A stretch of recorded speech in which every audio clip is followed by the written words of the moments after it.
और आज जयपुर के दौरे पर गृह मंत्री अमित शाह रहने वाले हैं। आज शाम 5 बजे जयपुर अमित शाह पहुंचेंगे। शाम 7 बजे बीजेपी कार्यालय अमित शाह पहुंचेंगे। आपको बता दें कि बीजेपी के प्रमुख नेताओं के साथ मुलाकात होगी। चुनावी रणनीति पर मैराथन बैठकें होंगी। तो प्रदेश कार्यालय में रात तक बैठकों का दौर चलेगा। बीजेपी के प्रमुख नेता और पदाधिकारी भी मौजूद रहेंगे। तो देखिए, चुनावी रणनीति पर यहाँ पर मैराथन बैठकों का दौर है वो अब देखने को मिल रहा है। बीजेपी के प्रमुख नेता पदाधिकारी भी मौजूद रहेंगे। आज जयपुर के दौरे पर अमित शाह रहने वाले हैं, ये बड़ी जानकारी आपको दे रहे हैं।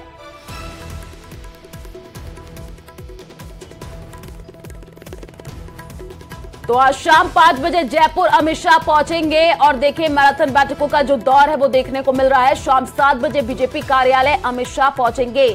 चुनावी रणनीति पर मैराथन बैठकें जो है वो देखने को मिल रही है, ये बड़ी जानकारी। बीजेपी के प्रमुख नेता पदाधिकारी भी मौजूद रहेंगे। तो आज जयपुर के दौरे पर गृह मंत्री अमित शाह रहने वाले हैं, ये बड़ी जानकारी आपको दे रहे हैं। आज शाम 5 बजे जयपुर अमित शाह पहुंचेंगे। देखिए, आने वाले दिनों में चुनाव है और इसको लेकर के बीजेपी अब पूरी ताकत अपनी झोंकते हुए नजर आ रही है। इससे पहले देखिए, प्रधानमंत्री नरेंद्र मोदी का दौरा, उसके बाद से अब गृह मंत्री अमित शाह का दौरा और लगातार बैठकें की जा रही हैं कि कैसे आने वाले दिनों में जब चुनाव है तो किस रणनीति के साथ उतरा जाए। क्योंकि देखिए, जो तस्वीर सामने आई उसमें ये देखने को मिला था कि बीजेपी परिवर्तन यात्रा भी निकाल रही है, तो कांग्रेस भी पीछे नहीं है। कांग्रेस में भी बैठकों का दौर लगातार जारी है। कांग्रेस की तरफ से ये कहा जा रहा है कि इस बार सत्ता जो है वो रिपीट होगी। और शाम 7 बजे आज बीजेपी कार्यालय अमित शाह पहुंचेंगे। चुनावी रणनीति पर मैराथन बैठकें लेंगे, ये बड़ी जानकारी आपको दे रहे हैं। तो बीजेपी के प्रमुख नेता पदाधिकारी भी मौजूद रहने वाले हैं और रणनीति बनाई जाएगी कि आने वाले दिनों में किस हिसाब से कैसे चुनाव रणनीति बनाया जाए और कैसे चुनाव में उतरा जाए।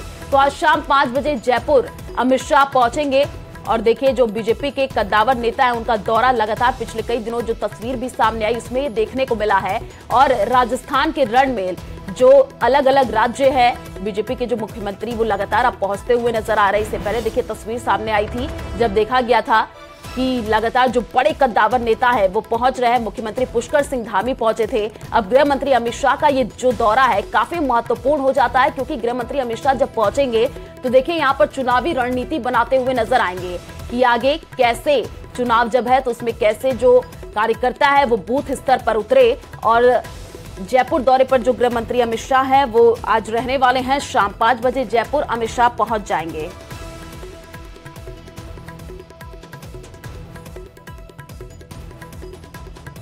तो देखिए, बीजेपी में टिकट की जो सुगबुगाहट है वो तेज हो चुकी है। आज जयपुर जेपी नड्डा पहुंचने वाले हैं। बीजेपी अध्यक्ष यहां पर चिंतन और मंथन करेंगे। नेताओं पदाधिकारियों के साथ बैठक करने वाले हैं, ये बड़ी जानकारी आपको दे रहे हैं। तो देखिए, जयपुर जेपी नड्डा भी पहुंचने वाले हैं और अब टिकट को लेकर के जो सुगबुगाहट है वो तेज होती हुई नजर आ रही है। जेपी नड्डा पहुंचने वाले हैं, गृह मंत्री अमित शाह पहुंचने वाले हैं। बीजेपी अध्यक्ष यहां पर चिंतन और मंथन करेंगे, नेताओं पदाधिकारियों के साथ बैठक करेंगे और बैठक करके देखिए, रणनीति तैयार होगी कि कैसे आने वाले दिनों में चुनाव है उसमें उतरा जाए। और राजस्थान का जो किला है उसको फतेह करने की कोशिश अब पूरी तरीके से बीजेपी कर रही है। इससे पहले जो तस्वीरें सामने आई देखिए, उसमें देखने को मिला है लगातार बीजेपी के जो बड़े कद्दावर नेता हैं वो राजस्थान का दौरा करते हुए नजर आ रहे हैं। और आज बीजेपी अध्यक्ष चिंतन मंथन करेंगे। ये दौरा काफी महत्वपूर्ण हो जाता है। नेताओं पदाधिकारियों के साथ बैठक लेंगे। आने वाले दिनों में देखिए, आचार संहिता भी लग जाएगी। उससे पहले ये जो बीजेपी के नेता है इनका दौरा अब कई मायनों में खास हो जाता है, क्योंकि अब अंतिम रूप दिया जा रहा है। पूरी तैयारी हो चुकी है, रणनीति बन चुकी है। बस अब एक कहते हैं अंतिम जो रूप है वो देने के लिए पहुंच रहे हैं। नेताओं को जीत का मंत्र देंगे। बीजेपी अध्यक्ष आज पहुंचेंगे, चिंतन मंथन किया जाएगा। तो चुनावी रणनीति पर देखिए, ये मैराथन बैठकों का जो दौर है वो बीजेपी में अब देखने को मिल रहा है। बीजेपी के प्रमुख नेता पदाधिकारी भी मौजूद रहेंगे। और जिससे पहले तस्वीर आई थी, प्रधानमंत्री नरेंद्र मोदी खुद देखिए जयपुर पहुंचे थे। उन्होंने सभा को भी संबोधित किया था और यहाँ पर जीत का दावा अब बीजेपी और कांग्रेस दोनों की तरफ से किया जा रहा है। राजस्थान में बीजेपी और कांग्रेस में जोरदार टक्कर देखने को मिल रही है। अगर हम कांग्रेस की बात कर ले तो वहां पर देखिए, राहुल गांधी लगातार दौरा करते हुए नजर आए। और बीजेपी की बात करें तो बीजेपी के जो वो बड़े कद्दावर नेता हैं वो लगातार अब राजस्थान का दौरा कर रहे हैं, यहाँ पर कार्यकर्ताओं से बातचीत कर रहे हैं। और ये मंत्र दिया जा रहा है कि अगर इस बार जीत हासिल करनी है तो देखिए, बूथ स्तर पर कार्यकर्ताओं को पहुंचना होगा और बहुत ही ज्यादा एक्टिव रहना होगा। तो बीजेपी में जो टिकट की सुगबुगाहट है दिन पर दिन तेज होती हुई नजर आ रही है। आज जयपुर जेपी नड्डा पहुंचेंगे और इसके कई मायने निकाले जा रहे हैं, क्योंकि देखिए बीजेपी अध्यक्ष यहाँ पर चिंतन मंथन करते हुए नजर आएंगे। बीजेपी के नेता जो पदाधिकारी हैं वो रहेंगे, साथ में बैठक यहाँ पर होगी, रणनीति बनेगी। तो आज जयपुर दौरे पर गृह मंत्री अमित शाह रहने वाले हैं। बीजेपी अध्यक्ष देखिए जेपी नड्डा भी पहुंचेंगे। आज शाम 5 बजे जयपुर अमित शाह पहुंच जाएंगे।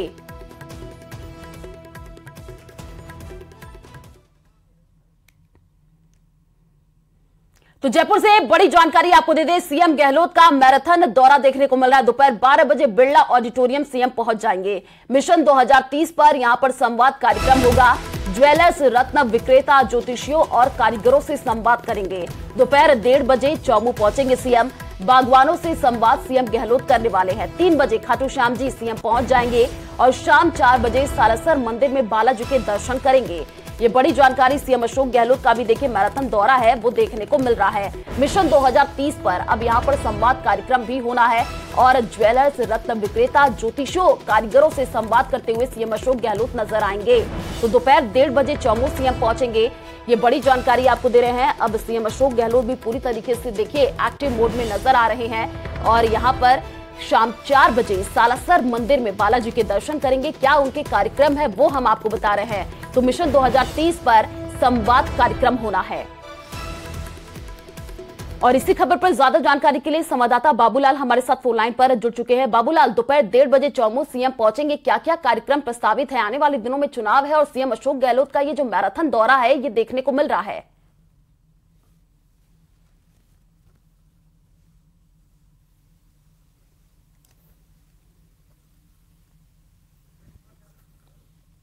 बाबूलाल, आपको आवाज आ रही है?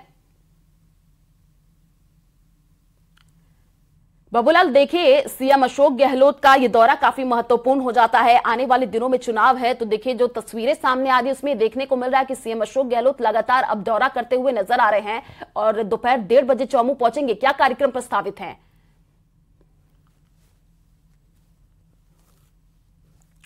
तो बाबूलाल से अभी संपर्क नहीं हो पा रहा है, लेकिन आपको बता दें ये जयपुर से बड़ी जानकारी। शाम 4 बजे सालासर मंदिर में बालाजी के दर्शन सीएम अशोक गहलोत करेंगे। क्या क्या उनके कार्यक्रम है वो हम आपको बता रहे हैं। झुंझुनू से बड़ी जानकारी आपको दे दें, उपराष्ट्रपति जगदीप धनखड़ आज पिलानी आएंगे। सुबह 8:10 पर बिट्स से पिलानी पहुंचेंगे। उपराष्ट्रपति जगदीप धनखड़ यहां पर पौधारोपण करेंगे। स्टूडेंट्स और फैकल्टी से संवाद उपराष्ट्रपति करने वाले हैं। उपराष्ट्रपति धनखड़ सुबह 9:25 पर रवाना होंगे।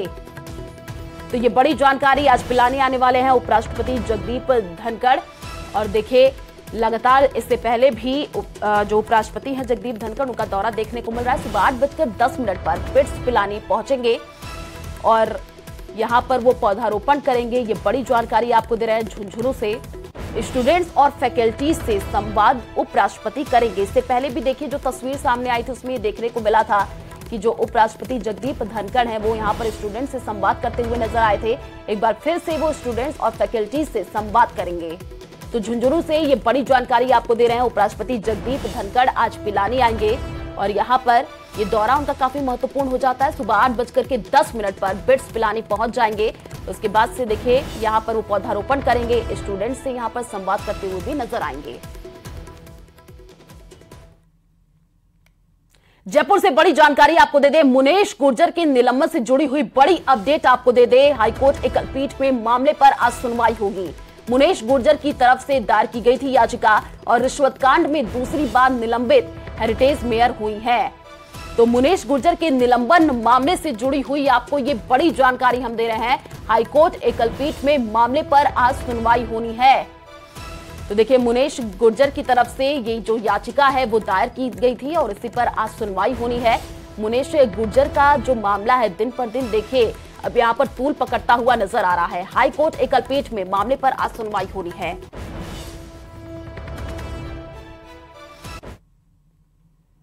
तो राजस्थान में चुनावी सरगर्मी तेज है। ऐसे में आरोप प्रत्यारोप की जो राजनीति है वो चरम पर है। सवाई माधोपुर में तो हाल बुरा है। यहाँ कांग्रेस के नेता ही आपस में जुबानी हमले कर रहे हैं। एक तरफ जिला प्रमुख पति हैं तो दूसरी ओर विधायक, लेकिन अब इसी कड़ी में प्रधान पति का नाम भी जुड़ गया है। देखिए रिपोर्ट। राजनीति में कोई किसी का सगा नहीं है। इसका जीता जागता सबूत सवाई माधोपुर में देखने को मिल रहा है, जहां कांग्रेस नेता एक दूसरे पर कीचड़ उछालते नजर आ रहे हैं। अब जरा कांग्रेस पार्टी से जिला प्रमुख सुदामा मीणा के पति डिग्गी प्रसाद मीणा को सुनिए, जिन्होंने विधायक दानिश अबरार पर गंभीर आरोप लगाए हैं। विधायक का महिलाओं के प्रति रवैया ठीक नहीं है। एक एबरा की सरपंच है, एससी की महिला है, उसको भी इसने इसी तरीके से प्रताड़ित कर रखा है।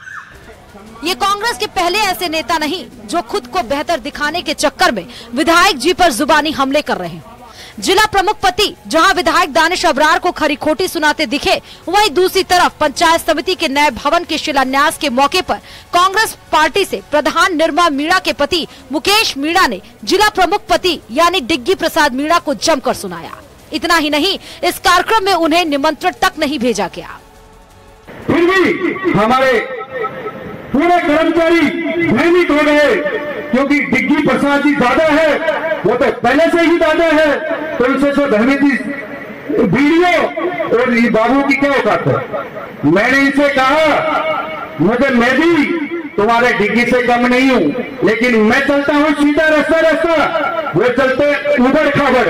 अगर जिस दिन मैं उबड़ खाबड़ चल लूंगा तो मैं डिग्गी से 4 गुना ज्यादा हूं, आप घबराइए मत। आरोप प्रत्यारोप के इस सिलसिले में नगर परिषद में कांग्रेस बोर्ड के उप सभापति अली मोहम्मद का नाम भी शामिल है, जिन्होंने अपने चैम्बर में ताला जड़ने के लिए इशारों में विधायक पर निशाना साधा। नहीं था वो ऑफिस, उसकी 3 चाबियां थी, स्वागत कक्ष की तरह था वो। नगर परिषद में मैंने निर्दलीय पार्षद राजेश पाड़िया को दे रखी थी एक चाबी, एक हाउसिंग बोर्ड का जो शर्मा है अपने बीजेपी का पार्षद, उसको दे रखी थी। सभी आते थे बैठते थे उसमें। उस वाइट की वजह से, मेरे टिकट मांगने की वजह से ऑफिस के ताला लगा दिया। अब ताला नगर परिषद के कमिश्नर द्वारा लगाया गया था या किसी कर्मचारी द्वारा लगाया गया, मुझे मालूम नहीं। वहीं सवाई माधोपुर कांग्रेस में चल रहे आपसी घमासान के बीच विधायक दानिश अबरार ने सीधे तौर पर तो किसी को कुछ नहीं कहा, लेकिन उनका ये बयान बहुत कुछ बयां कर रहा है। और जहाँ तक चुनावी मौसम का सवाल है, हम सब सच्चे कांग्रेस के सिपाही हैं। इस मंच के माध्यम से, पंचायत समिति के माध्यम से, आप सबके माध्यम से खुली घोषणा और ऐलान करता हूँ, आने वाले चुनाव में कांग्रेस पार्टी जिस किसी को भी सवाई माधोपुर विधानसभा से टिकट देगी, उसको पहली माला दानिश अबरार पहनाएगा। चुनावी समर में पार्टियां जीत के लिए विरोधियों से निपटने की रणनीति बनाती हैं, लेकिन सवाई माधोपुर में कांग्रेस अपने ही घर में घिरी है। ऐसे में एक दूसरे पर कीचड़ उछालने वाले इन नेताओं को टिकट मिलेगा या नहीं, ये तो नहीं पता, लेकिन विरोधियों को इसका फायदा जरूर हो सकता है। सवाई माधोपुर से न्यूज़ 18 राजस्थान के लिए गिरिराज शर्मा की रिपोर्ट। तो जयपुर में पीडब्ल्यूडी विभाग की ओर से निर्मित पीडब्ल्यूडी मंत्री भजनलाल जाटव ने लोकार्पण किया। हवा सड़क पर बने श्रम कल्याण केंद्र के निर्माण पर करीब 61 लाख रुपए की राशि खर्च हुई है। लोकार्पण समारोह को संबोधित करते हुए पीडब्ल्यूडी मंत्री भजनलाल जाटव ने बताया कि हिंदुस्तान में सबसे अच्छी सड़क राजस्थान की है। लोग चर्चा करते हैं कि राजस्थान की गांव की सड़कें उत्तर प्रदेश के स्टेट हाईवे जैसी हैं। अब तक पीडब्ल्यूडी विभाग राजस्थान में 1 लाख किलोमीटर सड़कें बना चुका है, वहीं 1,70,000 किलोमीटर सड़कों का काम चल रहा है। इतिहास में तकरीबन हम लोग 1,70,000 किलोमीटर की सड़कें हमारी स्वीकृत हैं, जिनके अंदर हमारे अंडर प्रोसेस काम है। 1 लाख किलोमीटर के आसपास हम सड़कों का निर्माण कर चुके हैं। और सबसे बड़ी बात कि आज जो इस साल का बजट है, तकरीबन 18,000 करोड़ का बजट था, वो बजट आज की डेट में 94% हमने इंप्लीमेंट कर दिया। भरतपुर से बड़ी जानकारी आपको दे दे, आरबीएम अस्पताल में बवाल देखने को मिला है। शख्स की मौत के बाद परिजनों का हंगामा यहां पर हुआ है। मृतक के परिजनों ने अस्पताल में पथराव किया है। आरबीएम अस्पताल के पूछताछ केंद्र के यहां पर शीशे भी तोड़े हैं। अस्पताल में तैनात गार्ड ड्यूटी छोड़कर भाग गए, तो इमरजेंसी वार्ड में भी हंगामा देखने को मिला है। 5 से 6 लोगों ने अस्पताल में तोड़फोड़ की है। तो भरतपुर से ये जानकारी आपको दे रहे हैं, जहां पर आरबीएम अस्पताल में जम करके बवाल हुआ है। शख्स की मौत के बाद से परिजनों का हंगामा यहां पर देखने को मिला है। तोड़फोड़ की गई है, जैसे कि आप तस्वीर के माध्यम से देख पा रहे हैं कि पथराव किया गया है। आरबीएम अस्पताल के पूछताछ केंद्र के जो शीशे हैं वो तोड़ दिए गए और अस्पताल में तैनात गार्ड ड्यूटी छोड़कर भागे हैं।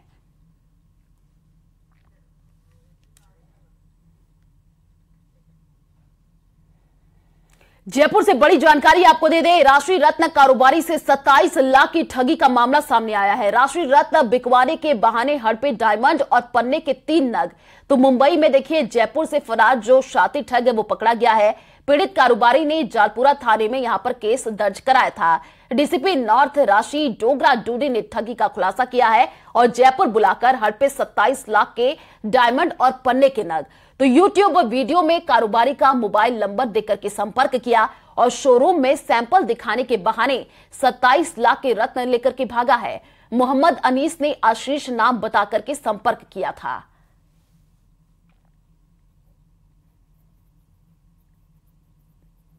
तो पीड़ित कारोबारी ने जालपुरा थाने में देखिए केस दर्ज कराया था और राष्ट्रीय रत्न कारोबारी से 27 लाख की ठगी का यह पूरा मामला है। आरोपी हमारे गलता गेट का एक हिस्ट्री सीटर है अनीस, जिसने अपना नाम आशीष बताया और जेके ज्वेलर्स का मालिक होके हरिद्वार के एक परिवादी से हीरे खरीदे और उसके साथ ठगी की और उसे शोरूम का फ्रंट दिखाकर और वहाँ पे अपनी जान पहचान बताकर पीछे के दरवाजे से निकल गया और यहाँ से वो मुंबई के लिए चला गया। फिर पुलिस की टीम मुंबई से उसे लेकर आई और उससे हीरे बरामद किए। तो एनपीए की मांग को लेकर नागौर सहित प्रदेश भर के पशु चिकित्सक हड़ताल पर हैं। पिछले 10 दिनों से चल रही हड़ताल के कारण पशुओं का इलाज प्रभावित हो रहा है। पशु चिकित्सकों की हड़ताल के कारण गौशाला संचालकों को दूसरे वेटनरी स्टाफ से काम चलाना पड़ रहा है, लेकिन गंभीर बीमारी का इलाज नहीं हो पा रहा है।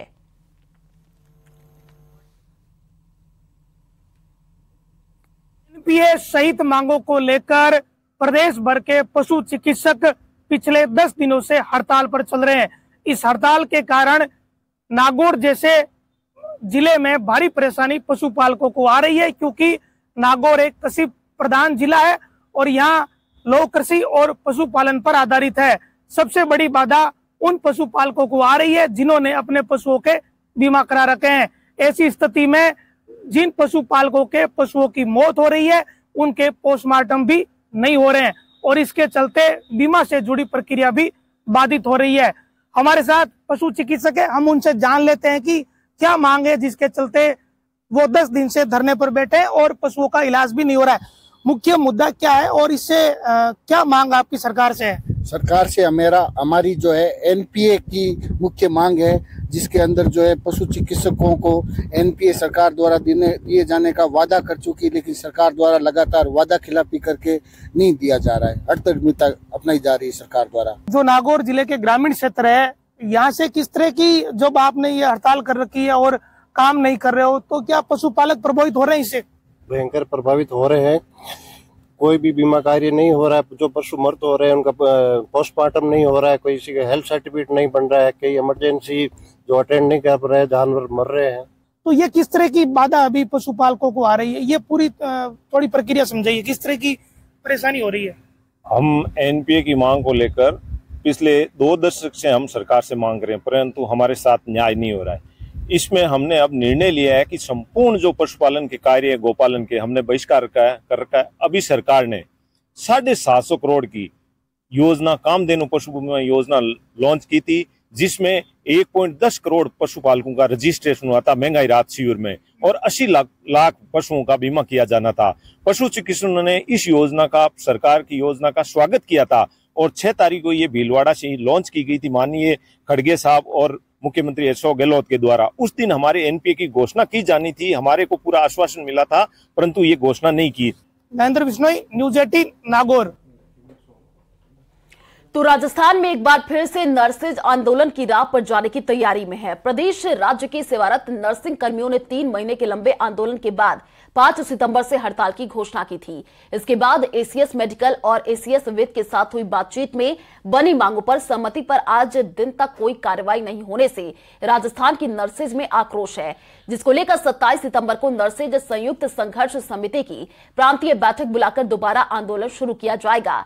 नर्सेज का कहना है कि राज्य सरकार को 25 दिन का समय देने के बाद भी नर्सेज की मांगे नहीं मानी जाने पर आक्रोशित नर्सेज दोबारा आंदोलन करेंगे।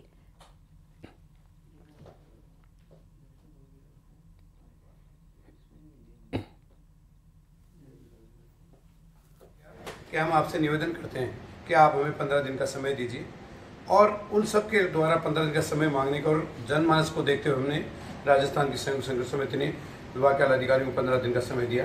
15 दिन का समय देने के उपरांत हम दोबारा जब मिले तो उन्होंने कहा कि आप 1-2 दिन के लिए और रुकें, परंतु आज तक विभाग के जो कार्रवाई की गई है वो अभी निर्णायक दौर में नहीं पहुंची है। तो चुनाव के 15 दिन पहले, महीने पहले सब अपने अपनी मांगे रखते हैं। चुनाव में जाएंगे वहाँ भी रखेंगे, यहाँ भी रखेंगे। वो अपनी मांग कर रहे हैं, अपनी बात कर रहे हैं, सरकार उस पर विचार कर रही है। कई पर सकारात्मक फैसले भी हुए हैं, जो कर सकते हैं वो किए। लोगों की मांग है, ये भी एक डेमोक्रेसी का पार्ट है मांग करना भी।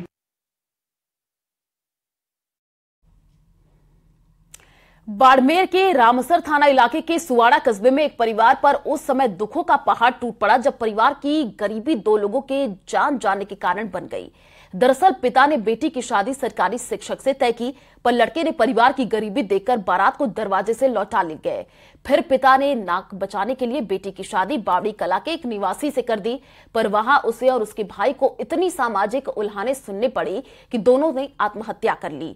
इस मामले में स्थानीय पुलिस स्वतः संज्ञान लेते हुए मामले की कार्रवाई कर रही है।